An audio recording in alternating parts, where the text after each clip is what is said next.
up, no counter.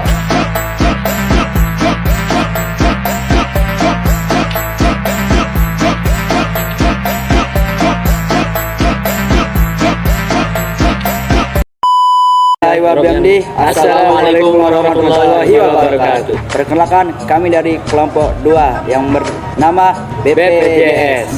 Personilnya terdiri dari 3 orang. Mulai dari saya. Perkenalkan, nama saya Adil Fatra Hermani yang menjadi juru bicara. Dan di sebelah kanan saya Ipali Islaul sebagai moderator. dan di sebelah kiri saya Muhammad Nabil Arasid sebagai editor.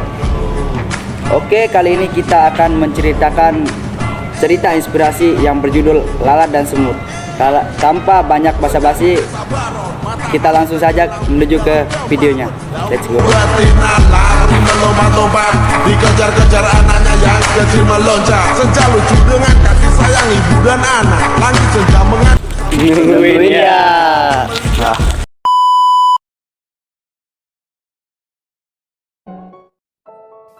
Suatu ketika di depan sebuah rumah terdapat sebuah tong sampah yang terbuka. Gerombolan lalat nampak terbang berpesta di atas tong sampah tersebut. Ada seekor lalat yang melihat pintu rumah terbuka lebar. Si lalat itu langsung menuju sebuah meja makan yang penuh dengan makanan lezat. "Saya bosan dengan sampah-sampah itu," kata si lalat. "Ini saatnya menikmati makanan segar," katanya. Setelah kenyang, si lalat bergegas ingin keluar dan terbang menuju pintu kaca saat dia masuk tadi. Namun, ternyata pintu kaca itu telah tertutup rapat. Si lalat hinggap sesaat di pintu kaca itu, memandangi kawan-kawannya yang melambaikan tangannya, seolah meminta agar dia bergabung kembali dengan mereka. Si lalat pun terbang di sekitar kaca, sesekali melompat dan menerjang kaca itu. Dengan tak kenal menyerah, si lalat mencoba keluar dari pintu kaca. Lalat itu merayap mengelilingi kaca dari atas ke bawah, dari kiri ke kanan, bolak-balik. Demikian terus dan terus berulang-ulang, hingga akhirnya nampak lalat itu terkulai lemas terkapar di lantai. Tak jauh dari tempat itu nampak serombongan semut merah yang sedang mencari makan. Dan ketika menjumpai lalat yang tak berdaya itu, serentak mereka mengerumuni dan beramai-ramai, menggigit tubuh lalat itu hingga mati. Kawanan semut itu pun mengangkat bangkai lalat yang malang itu menuju sarang mereka. Dalam perjalanan, seekor semut kecil bertanya kepada rekannya yang lebih tua, "Ada apa dengan lalat ini, Pak? Mengapa dia sekarat?" Semut yang lebih tua menjawab, "Oh, itu sering terjadi. Ada saja lalat yang mati sia-sia seperti ini.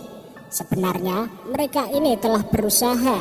Dia sungguh-sungguh telah berjuang keras berusaha keluar dari pintu kaca. Namun ketika tak menemukan jalan keluar, dia frustasi dan kelelahan hingga akhirnya jatuh sekarat dan menjadi menumbangkan malam kita." Semut kecil itu manggut-manggut, namun masih penasaran dan bertanya lagi, "Aku masih tidak mengerti. Bukannya lalat itu sudah berusaha keras? Kenapa tidak berhasil?" Masih sambil berjalan dan memanggul bangkai lalat, semut tua itu menjawab, "Lalat itu adalah seorang yang tak kenal menyerah dan telah mencoba berulang kali. Hanya saja dia melakukannya dengan cara-cara yang sama." Semut tua itu memerintahkan rekan-rekannya untuk berhenti sejenak, seraya melanjutkan perkataannya. Namun kali ini dengan mimik dan nada yang lebih serius. "Hei anak muda, ingatlah jika kamu melakukan sesuatu dengan cara yang sama, tetapi mengharap hasil yang berbeda, maka nasib kamu akan seperti lalat ini. Para pemenang tidak akan melakukan hal-hal yang berbeda, tetapi mereka hanya melakukannya dengan cara yang berbeda. Lihatlah anak muda, di atas pintu kaca itu terdapat lubang ventilasi udara. Jika lalat itu konsentrasi dan membuka pikirannya, maka ia akan berhasil keluar." Dari cerita tersebut, kita dapat melakukan evaluasi pada diri sendiri. Apa yang menyebabkan kegagalan atau faktor hidup Anda berjalan di tempat atau tanpa kemajuan? Kenalilah sumber-sumbernya. Semakin Anda mampu merinci faktor kegagalan, maka semakin tajam Anda mencari solusinya. yang pastinya dengan cara yang berbeda. Pada waktu John F. Kennedy kalah dalam suatu pemilihan untuk merebutkan kursi calon wakil presiden Amerika pada tahun 1956. Dalam kegagalan tersebut, dia tidak putus asa dan tidak berhenti, tetapi sebaliknya ia berkata, "Sekarang kita sudah mengetahui kesalahan-kesalahan yang kita perbuat dan mengetahui apa yang harus kita perbuat untuk menang pada pemilihan yang akan datang. Kita akan melaksanakan pekerjaan yang besar itu lagi." Dan akhirnya pada pemilihan tahun 1960, Kennedy memenangkan.